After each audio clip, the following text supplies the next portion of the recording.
Okay, everyone, thanks very much for joining today. So, welcome to season two, fundraising Q&A with People's Fundraising. So, today we're going to talk about events. And so, every session we essentially focus on one area of fundraising. So, in future sessions, it's going to be raffles or live meetings or um, members' lotteries or shops.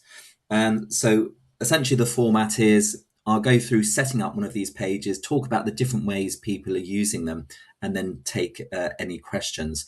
But also, these sessions are for anyone who's got any general questions, not just related to, in this case today, events, but anything else. Okay.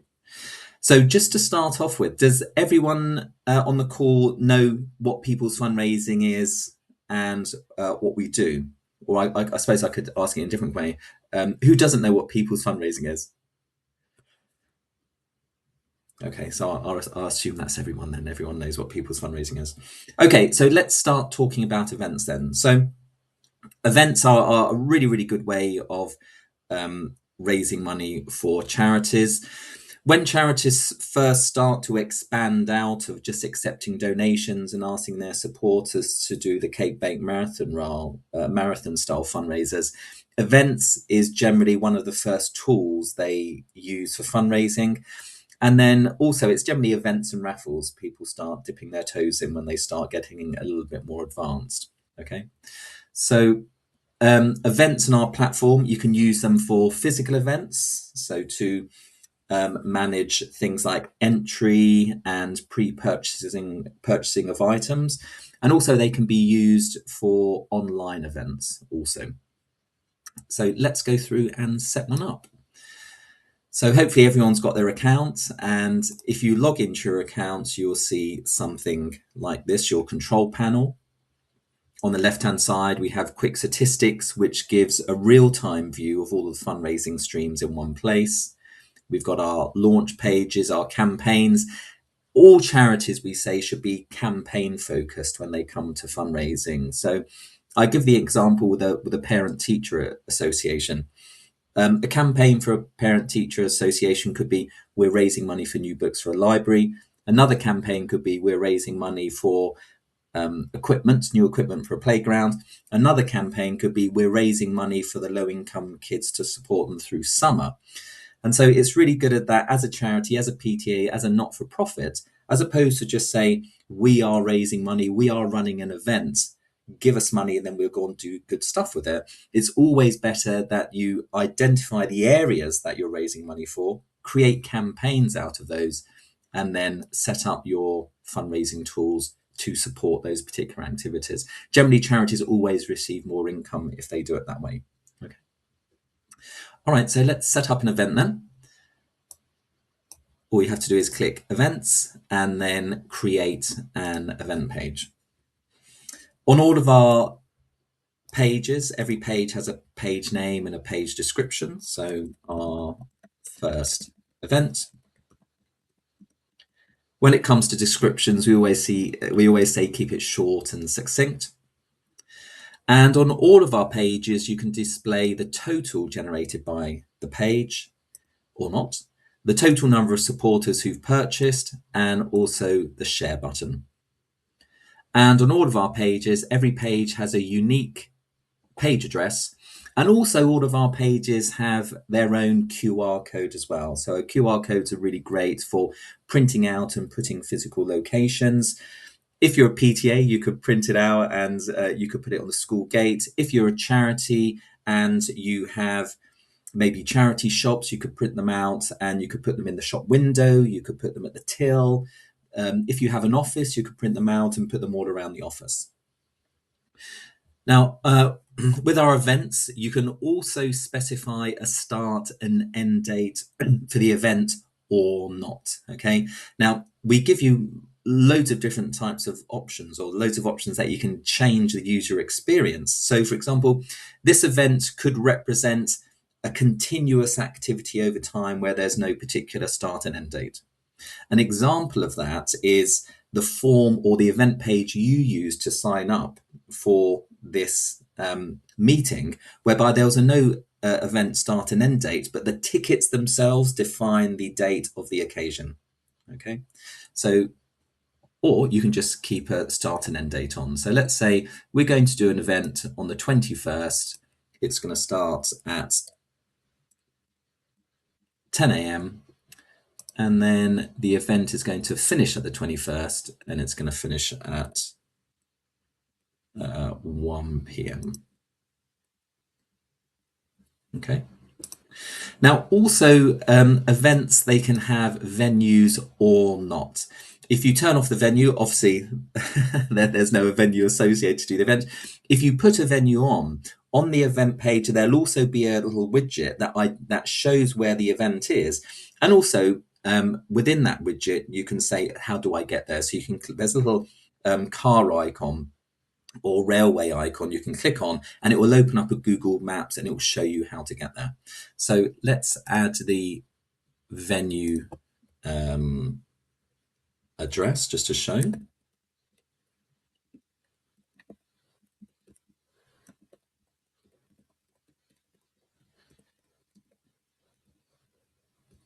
Now, the last main configuration item of setting up the event is the ability that when somebody signs up an event, they can have a fundraising page that's automatically set up to support them. And now this is used in a very special situation. There are certain events whereby a charity, a PTA, not-for-profit may have, for example, a ticket to maybe a London Marathon or some such event. And then what charities do, they sell those tickets to that event. But in the process, they'll like that person to also fundraise for them. So if you select yes to this, then when I buy a ticket, say from the London Marathon from the charity, the system will say, do you want to set up a fundraising page at that point in time? And then the system will automatically set up a fundraising page for that supporter. Okay, but in this case, we're going to say no. And now let's press create. The system would just create the basic page, and then this is where the system will say, do you want to now assign your page to a campaign? Remember, we think that all charities, not profits, PTA should be campaign focused. Really give your supporters the choice of which area to support you in. Okay, so just for example, we're going to say 100% to the People's Fundraising Campaign. Ultimately, what assigning a campaign does, it says, it links the page to the charity itself and hence where the money goes. So you can also have a scenario whereby you can say link maybe 50% to your charity, and maybe you're doing an event with another charity. You could say, okay, we're going to also assign 50% to that other charity as well. And therefore, assigning campaigns allow you to work with other charities in a revenue share basis, but also communities and companies as well. So if you're a charity and you're running an event maybe with a local school, as opposed to saying to the local school, just give us your free time and resources and access to your parent supporter base, you can say, let's run an event together. You keep 50% of the income and we'll keep 50% of the income as well. So this is what campaign allocating allows you to do. Let's now click continue. And the third screen is where we start to enter our tickets. Now, an event page can have as many different types of tickets as you like. So let's just create a rather basic one. You enter a ticket price, total number of tickets available for this particular ticket, minimum and maximum per purchase. You can hide the ticket, you can hide the ticket counter. You can also enter a sales start and end date. Now, this is a really nice feature. Say you have a basic ticket that is £10, but you want to encourage people to purchase that ticket ahead of time. So what you could do is you could create two of this type of ticket, but you could create an early bird ticket, maybe at £9 or £8, with a certain start and end date. And then after the end date, the ticket will not appear on the event page anymore. And therefore, if you had subsequently a standard type ticket, that would then appear on the page. So using mechanics like sale start and end date, you can do things like tiered ticket promotions, which is really quite nice. So let's put a start and end date in. And then we're linking it to the event page. Also, when you specify a ticket and you link it to event page, this means that the page and the ticket are actually independent. So there are scenarios whereby you have tickets, which are quite standard things, and then you assign the ticket to different pages over time as well. Okay. So let's press create on that. And very quickly, I've set up myself an event page where I can buy tickets. It shows how much has been generated on the page, how many supporters, when. I can add this also to my calendar, where it is. If I can click on here, this will open up a Google's map and it will show how far I need to travel to get to the location. And it will also have my list of tickets, and it will also say who it's supporting. If it's supporting multiple people or multiple organizations, it will also have this here. Okay. So that's a very basic page. Let's look at some of the updates that we can do. So let's come back here. So let's click on update. One of the first things that you can do is you can change the overall look and feel of the page itself. So if I click themes, the platform has loads of different themes that you can use out of the box. So if you just want to say a plain light blue theme and I preview that, the page would look light blue. Or if, let's have a look. I don't know what these look like. Let's see what the baby feet one looks like. Let's preview that. And again, that's a cute little theme. Essentially what themes do, they change the overall look and feel of the page itself to make it more contextually specific and relevant. So there's a really cool disco one. Okay, so this event is going to be a disco. So the look and feel is now going to look like this. Okay. You can add as many images into the page as you like. And if you click choose files and then images, if you select multiple images, then an image carousel will appear. So let's add a few images just to show you. Okay, so they will appear in the page. And also if you click social media, you can embed and link all of your social media accounts to the event page. If you have a share URL, you can also embed the video into the page itself. So I'm just going to find a YouTube video and I will show you what embedding of the page looks like. If you bear with me.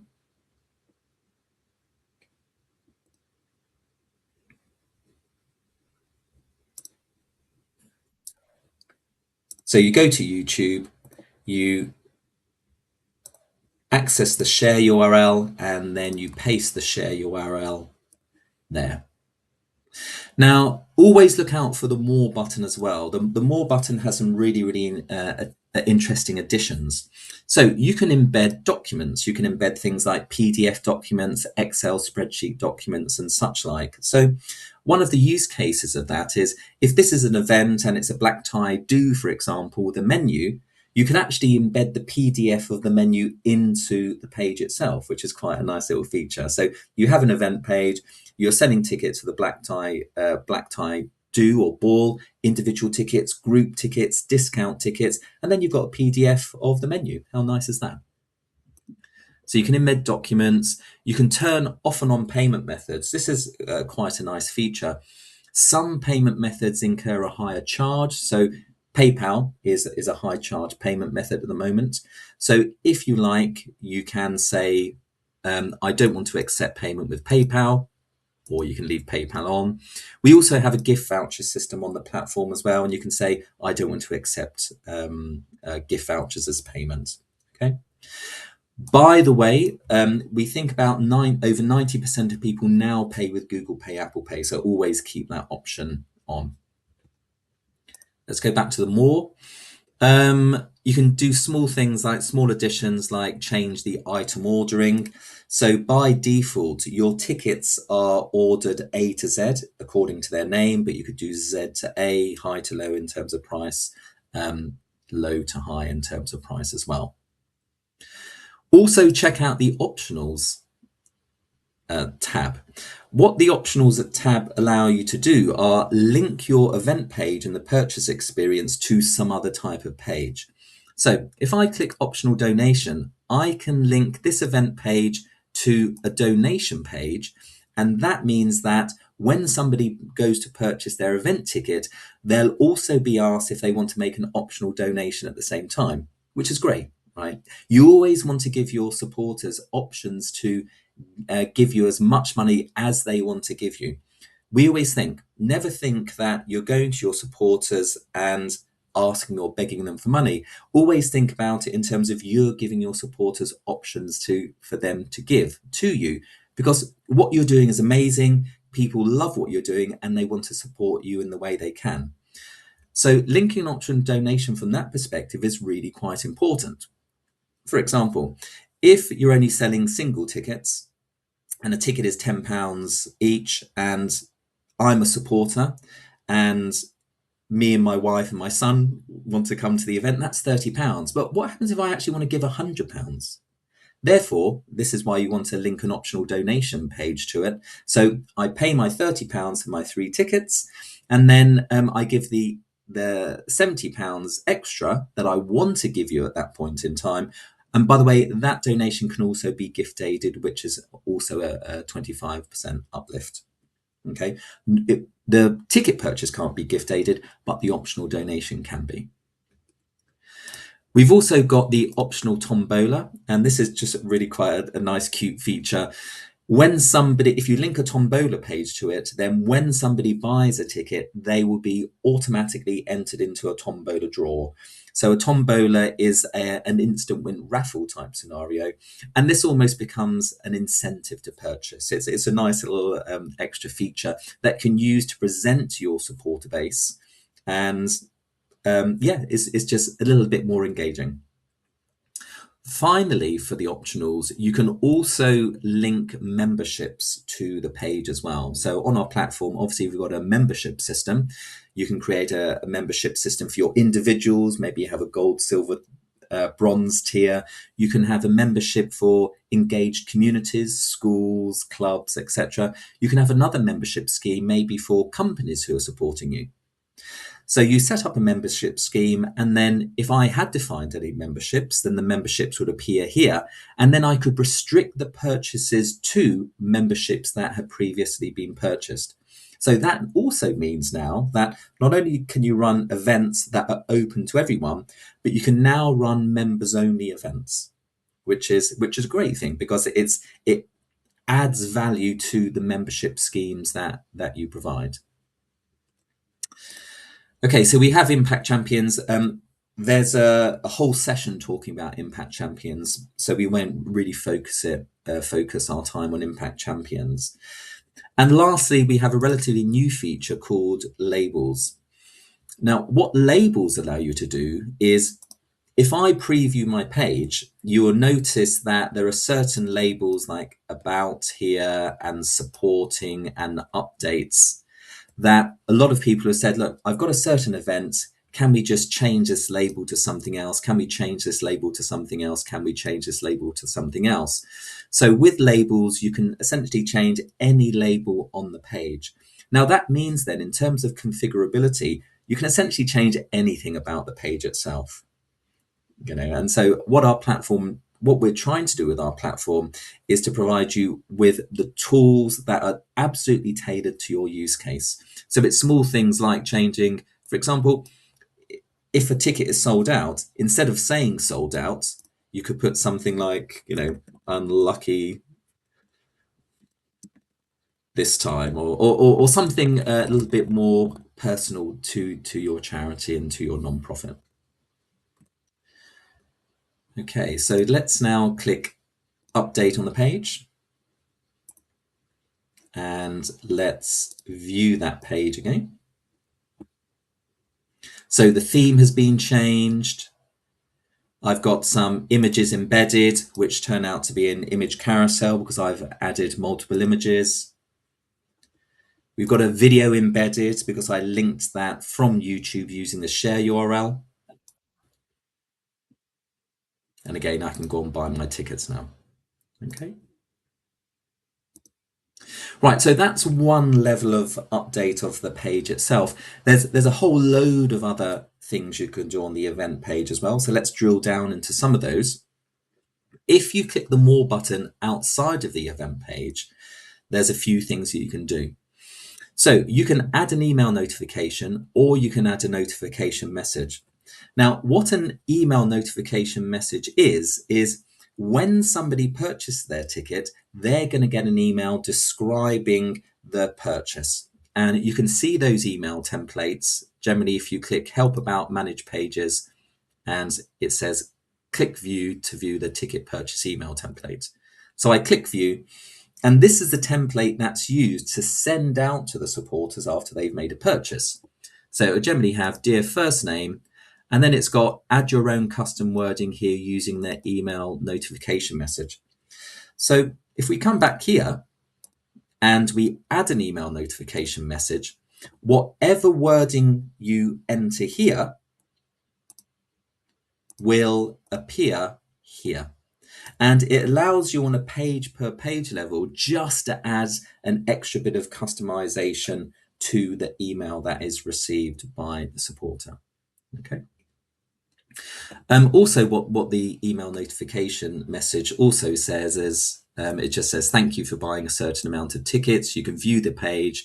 And then it's got a table that will list all of the purchase details. So how many tickets were bought, the gross and the net charges, etc. If you would, we'll come to questionnaires in a minute, but if you had asked a questionnaire, it would also give the questions and answers that the person had provided. And also it provides a scan and check link. We'll come to that in a moment. That's an amazing feature, scan and check. Okay, so that's the email notification message. We've also got a notification message as well. So it's a very similar mechanic, the notification message. Whatever information I put here won't be placed on the email, but where it will be placed is it will be placed on the thank you page after somebody's made a payment. So this is what the default thank you page looks like. It's themed because we've added a theme, but it will say thank you for purchasing X number of tickets from the event. You know, a little message about Google Pay, Apple Pay. If we add an a notification message, the notification message will appear in between these two paragraphs. And again, it's a way that you can just customize, optimize, refine the messaging out to your supporters. So a typical message could be, thanks very much for signing up for an event. We're really looking forward for an amazing night. By the way, your ticket purchase has gone to a great cause. Click here to download our annual report to see the impact. It could be literally anything. Or it could be something like, thank you for buying a ticket. Did you know also we're running a raffle and an auction at the same time? Click here to enter the raffle, click here to enter the auction. So it really allows you to interact with the supporter at various different touch points. So the email notification message is a touch point with your supporter. The notification message is another touch point with your supporter. And so you want to take advantage of those touch points with your supporter, highlight more of what you're doing and potentially direct them to the next fundraising action. Okay, so you have the notification message. You can also add a questionnaire as well. So there are two places you can add questionnaires. You can add a questionnaire after the purchase or at point of purchase, or you can do both. And so on our platform, what you can say, okay, I want to ask a question after purchase. The answer is going to be one of these types. So you've got free text all the way down to list and multi-select list. Then you put in your question, pick a couple. So this, that, the other, and then you simply click add question, and then this questionnaire will be asked after the purchase. I can do the same, and I can also ask questions at point of purchase. Now, asking the questionnaire after purchase or point of purchase is really important you need to think about the questions you want to ask at point of purchase. The more things you ask your supporter at point of purchase, the more drop out from the purchase there'll be. So unless you absolutely have to ask questions at point of purchase, always leave them to after purchase. Now, I've just created one question. I can create as many different questions as I like. Let's continue. And so the questionnaire will now be asked after purchase. If I view the success page, as it were, you can see the thank you, and this is questionnaire. For events, it will apply the questionnaire to every ticket purchased. And I just put in my selection and then submit my answers. Okay, let's come back here again. So you've got a questionnaire. E-cards, we'll miss that out for the time being. Short linking and tagging, really, really important features. So what short linking allows you to do, it allows you to essentially take that long link, which is peoplesfundraising.com/event/something, and essentially shorten it. Okay, so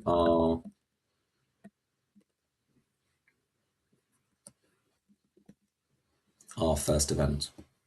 Okay, and so the short link is now shortened, and it also has its associated QR code. So the utility of the short link is twofold. Firstly, it's more attractive and easier to read to send this link out than to that link. Okay. The second, and we think the most valuable use of the short linking is assuming you're going to do multiple events over time, just like you may do multiple auctions and raffles and live meetings and whatnot. A problem with sending out the long link is that, just say you post it onto Facebook, Instagram. If I click on the link that was from last year, I'm going to go to a page that maybe doesn't exist or has expired. Okay. So what you do with short links is you create a short link and maybe the name of it is a little bit more generic. You post that out onto social media, on your WhatsApp groups, you print out the associated QR code and you place those in physical locations.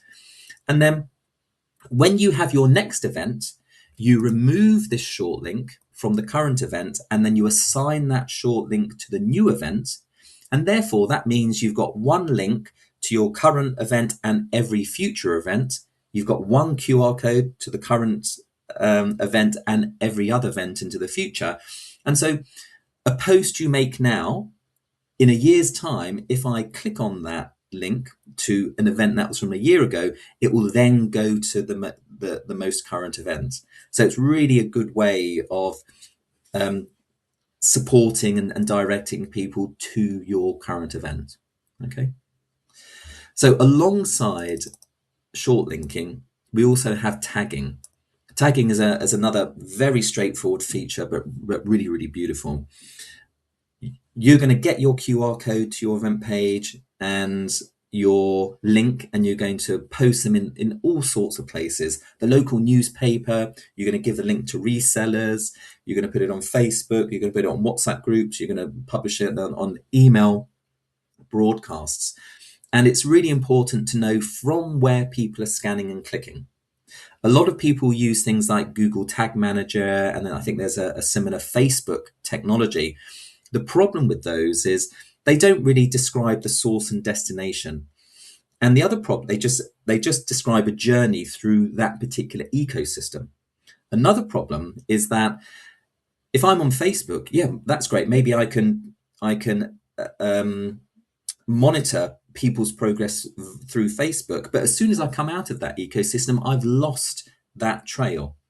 So what tagging allows you to do, it allows you to say, okay, we're going to make a post of this page and of this page to Facebook. And you can put like a tag that says Facebook. And therefore you'll post this tag to Facebook. When people clicked on that or scanned on that, made the purchase, the tag is saved against the purchase record, and then you could see how many people actually came from Facebook.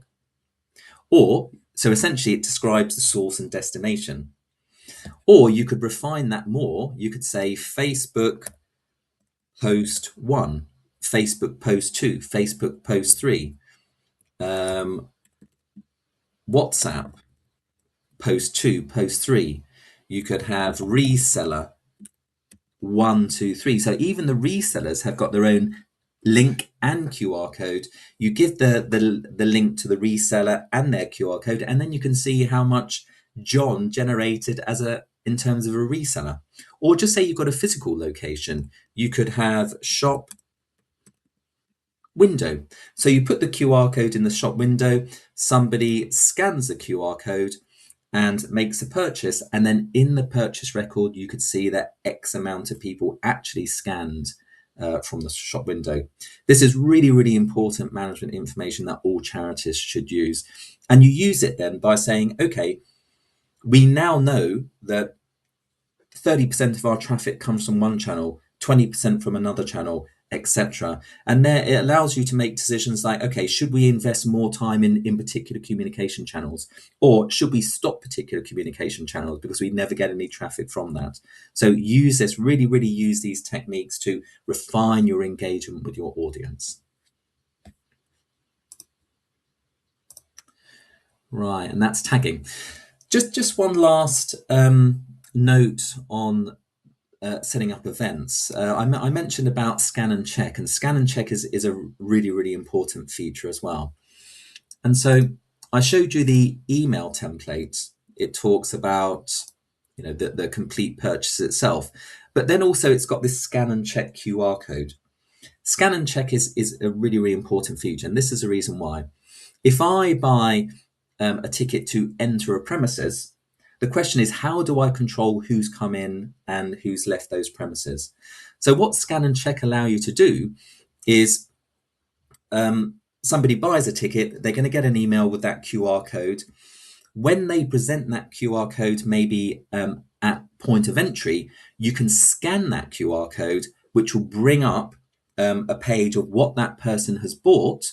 And you could also check off that you've seen that person. So if the event is to buy entry into a venue, but also maybe to buy some hot dogs and some drink, okay, if I scan that QR code, it will say this person's bought 2 individual entry tickets, 1 hot dog and 2 drinks. Okay. Now, if only one person came, you could scan the QR code and you could check off that one person has entered. Then another person comes along, and you can scan the QR code again, and you could check off that the other person has entered. And so if a third person comes along, you can scan the QR code. You could say, no, sorry, 2 people have already used this for entry. And so now the person's or the party is in the premises, they can now go up to the hot dog stall, they can scan the QR code, and the person can see that they've bought 2 hot dogs, and then they can give the hot dogs and they can check off that they've had the hot dogs. So scanning and checking is amazing, very, very powerful capability that you can use for managing entry, exit. You can pre-purchase food and other such items. Really, really a lovely feature, scan and check.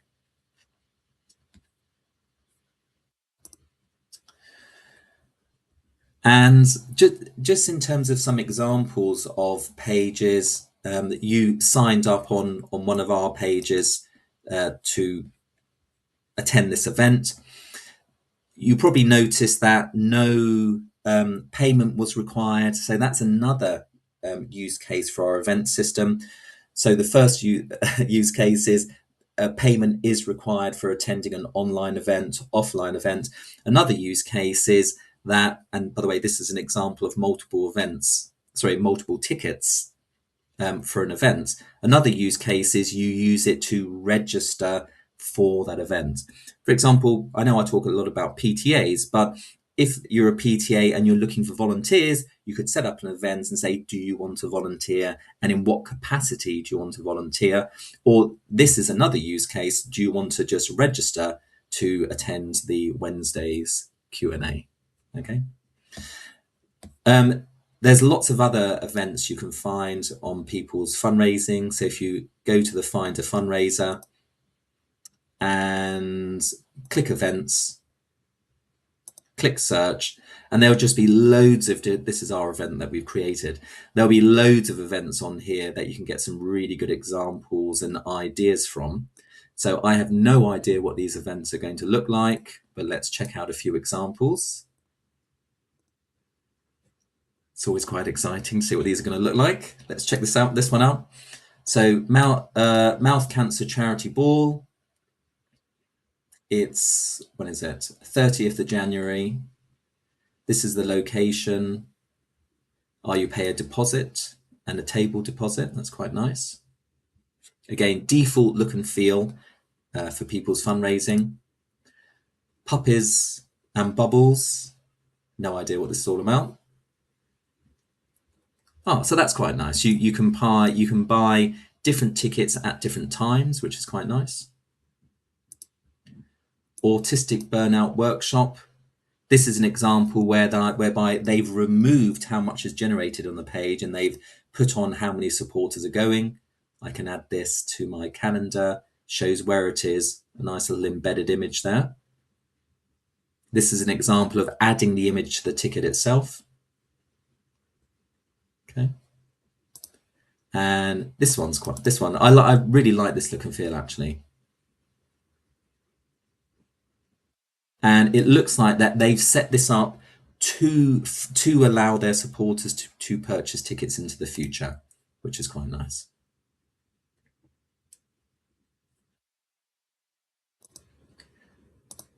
Okay, so that's a super quick overview of events and how some of the our charities are using events. Any questions or queries, team? Cheryl, Jeff, Mabel, Catherine, Tessa? Hi, yeah. Most of my questions were answered actually, but so thank you for that. But with regards to the themes, Yeah. we've been trying to set up our own theme for an event. Do we have to go through you to do that? So yes, you need to come through us to do that. On People's Fundraising, we will set up a theme for you. That's absolutely no problem. Although the theme has to be reusable by other organizations on the platform, which means that none of the imagery can really be specific to your organization. Now, Right, okay. there's two reasons for that. The first reason is, well, pretty much one of the first reasons we moved to that way of working is because we were being asked for themes like every day. Hmm. And so instead of developing the platform and whatnot, it was just everything was about themes. So we had this rule, okay, it has to be generic. And the second reason for that is that we also provide a fully branded platform. So if you're an organization that really has a strong brand, then this is an example of a branded platform. So if we go to Threshold, we click on donate, we go to People's Fundraising, it's fully branded. And so the second reason is that we also have a fully branded platform, which is more powerful than theming. So in terms of conveying your look and feel, you have on one side the default look and feel for People's Fundraising. What the theme does, it essentially removes the look and feel on the page. However, somebody's still going to www.peoplesfundraising.com. And when somebody makes a purchase, they're going to get an email from support@peoplesfundraising.com, and it's going to look like peoplesfundraising.com. On the furthest extreme, you've got a fully branded platform whereby you go to a domain that is the charities. When people make a purchase, they're going to get an email from the charity, and the email template is going to look like the charities itself. So you can see three sort of areas of branding. But yeah, answering your question directly, we can set up the themes for you, but it has to be able to be used by other charities. Okay, brilliant. And with that scan and check thing that you mentioned, that sounds really good. But when you were saying you scan when people arrive at the event, where would that information be shown? Is it shown on the platform? So typically, what happens is, and a lot of people have used this now, the scan and check facility. Everyone's got their mobile phone. Just say on the Apple phones, you can point your camera at somebody's phone with the QR code in it, or they can bring a piece of paper in. The phone will scan it. It will open up on the person's phone scanning it, the Right. details of the purchase itself. So there's no Okay. special hardware required. It's like everyone's Okay. got a phone now. Now, there's two parts to it. There's scanning, so anyone can scan the QR code to see the details of the purchase. But then there's checking as well. Checking is, I've seen the person entered, and so there's only one more entry allowed on this ticket. You need to set up your supporters on People's Fundraising and give them a specific scan and check role. So that means that on their phone, when they're at the entry of an event, they've logged into People's Fundraising using this special role. They scan the QR code, it comes up on their phone, and they've got the ability to check things in. Okay. Brilliant. That's great. Thank you. Okay, thank you, Cheryl. Leading on from that one, is there a fully branded platform for Rotary? Yeah, Rotary. We've been working with Rotary for a long time. So we've been working with Rotary in East Anglia. Yeah, that's with where I their am, with their own branded platform, and you can use this platform. And again, the key thing here is all of the pages are branded to Rotary. When somebody makes a purchase, they're going to get an email from Rotary. The email is going to look like Rotary itself. And yeah, it's just there if you want to use it. I know there's a couple of people within Rotary who want to get Rotary clubs to use this more. But it's there if you want. If you don't want to, then you can also use People's Fundraising, and we have loads of Rotary clubs on People's Fundraising. Oh, right. Okay. Yeah. As well. So look, Bedford Park. Yeah, we just got loads and loads of them. Oh, yeah. Yeah. Okay. Thanks. Can you set it up as a hybrid event in the sense of ticketing, that you could do physical ticketing as well as online ticketing, or does it have to be one or the other? What do you mean by physical ticketing and online ticketing? Well, we run a quiz regularly, and we produce hard copy tickets, which people locally tend to want and to buy. I'm sort of a bit worried that if I could only do it online, I might lose some people who would go for the hard copy tickets, which we put in the shops and that sort of thing. Yeah, so you can do that, and we have an offline facility as well. Now, what offline means is if I view my page, I may change the theme. Actually, it's quite hard to read, isn't it, this theme? I select my tickets. If I'm logged in and I own the page, I get this offline option. Right. Now, the offline option allows me to, if somebody gives you cash, check, bank transfer, you can register their details in the platform, and you could say they gave us cash, and you put in the details you know about them. For example, if you know their email address, then they would also receive an email, and then they're in the system. Okay, so what does that mean? That means that just say somebody has physical tickets, somebody can some money can be exchanged. You can give those physical tickets, and then you can register them in the platform. Yeah. Okay. Now, generally, what happens is, just say you've got a reseller. The reseller would have the physical tickets, and then they'll want some information about that person, so they'll register in the system. But at the same time, they would also give that person the ability that they can pay with a QR code. And what you'll find is that people will start to migrate to paying tickets with the QR code, okay, as opposed to the physical tickets. We think it's an age related. It's related to age, whether people want physical tickets or not. It's exactly the same as raffle tickets as well. If you have a younger demographic, people are so used to scanning the QR code, paying with Google Pay, Apple Pay, which takes seconds, and then receiving their email receipt. Yeah, people aren't just. But if you have a slightly older demographic, people just want that physical ticket as opposed to just an email receipt. But yes, it supports both, Jeff. Okay, thank you. Sorry, a couple more questions, if I may, please. No, perfect. If you were setting up something with tickets and then also selling raffle tickets, as I understand it, you need to have a license to sell raffle tickets in advance, but you don't if you send them on the night. Now, we always sell them on the night, so if we wanted to use that facility, would we have to get our license to do that? So we provide a link, so in the raffles, to the Gambling Commission. So we provide that link so you can interpret if you need a license or not. Right. Okay, Okay. so I don't think we should say if you need a license or not. So, but we provide that link so you can interpret Right. if you need that license. Now, your particular scenario, what you'd do is you would sell tickets online and offline, and maybe you'd use the email notification message, and the notification message say, look, you can get your raffle tickets before the event. Now, at the event, you can have the QR code all over the place that people can scan and buy their raffle tickets, or there could be a nominated person which takes money and then takes cash and then uploads those to the raffle page as an offline purchase.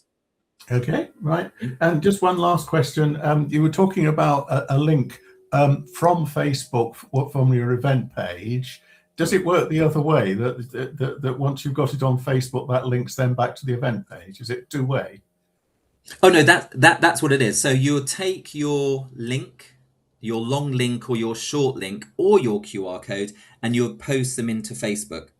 And so Right. that will link people back to the event page, or you'll post it on X, or you'll post it on Instagram, or you would post it on a WhatsApp group or an email broadcast, or you'd take the QR code and that QR code could be part of I don't know, a newspaper article or something like that. Okay, so they all link back to the event page. Okay. Thank you very much. All right, Jeff. Any other questions, team? Tessa? Well, I joined this event because I'm doing a sponsored event, but this is obviously a very different kind of event, although it's kind of given me lots of ideas for, actually running an event, but it doesn't seem to be at all appropriate for getting people to sponsor me to climb a mountain. So that I didn't find any sessions that helped with that, but I've set up a team page, which I think should do the trick. Oh yeah, so we don't talk about No. events just because events is interesting with events, the cake bake marathon style events. The reason why we don't specifically talk about them is people know how to do those and that they're quite au fait with how to set those up. But also from the charity perspective, only about 20% of a charity supporter is going to do that. So it looks like you're one of those 20%, which is great. But from a charity perspective, that 80% is where a lot of it's where 80% of the income comes from. And so that's why we talk about the other ways that charities can access that 80% of people. Okay. But going back to you setting up a team page, by the way, a team page is essentially a collection of individual fundraising pages. Oh, right. Okay. So I would probably, doing better. Yeah, I would set up a fundraiser and not a team page in your case, Tessa. Okay, I'll go back and check that. Although if I've set up a team page but it's only got the one fundraising thing on it, maybe that doesn't matter. I don't know. No, that doesn't matter. It doesn't matter. Okay, but it's been very interesting. So it's given me lots of ideas for other things that we could do. Okay, good. Thanks. Mabel, have you got any questions, or Catherine? Mabel, how can I help? Yes, I was. How do I enlist somebody else to be an additional organizer, supporter on our events team or a whole campaign? Okay, so what you need to do, you need to ask that new person to sign up to People's Fundraising as an individual fundraiser. So that means the system has got the person's title, first name, last name, email address. After they've done that, what you do, you log on to People's Fundraising, you click on menu, account, manage account administrators, you search for them using their email address, and then you assign them a role. And so generally you want to assign them as an administrator role. The super admin can do things like, change bank details and all of that sort of stuff. But the admin role gives the person access to this console and to be able to add pages and manage pages. But that's how you do it. Ask them to sign up as an individual fundraiser, click menu, account, manage account administrators, and then assign them a role. They'll need to, if they're logged in, they'll need to log out and log back in again, but then they'll have the relevant access. Okay. Any other questions there, Mabel? There's yes, too many. Anyway. I'm working my way through this. If I get another event organised, each time you do something, there's another box that pops up and says, "Oh, how do I do that?" And there is so much available on there. Good. Well, we're always here if you want more of an intimate one-to-one video call, or just give us a call on the phone. Okay. So, all right, team. Any other questions? We've been chatting really good, I think, for nearly an hour. Okay. Well, thank you very much. Really appreciate your time. As ever, we're always here to support you. If you have any ideas, if you have any recommendations of how we can improve our platform, we're always keen to make the platform better. But have a great day and